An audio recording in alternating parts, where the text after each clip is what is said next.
যেই দলে ছিল বিশ্ব সেরা ম্যারাডোনা, সেই দলের নামটি হলো প্রাণের আর্জেন্টিনা। বিশ্ব সেরা লিও মেসি আছে এই দলে, যার নেতৃত্বে আর্জেন্টিনা খেলছে দারুণ ছন্দে।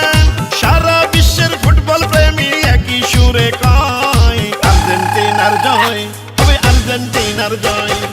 বিশ্বকাপে হবে এবার আর্জেন্টিনার জয়, হবে ম্যারাডোনার জয়, হবে লিও মেসির জয়। ইনশাআল্লাহ বিশ্বকাপে আর্জেন্টিনার হবে। হাই হাই হাই কেন বুঝো না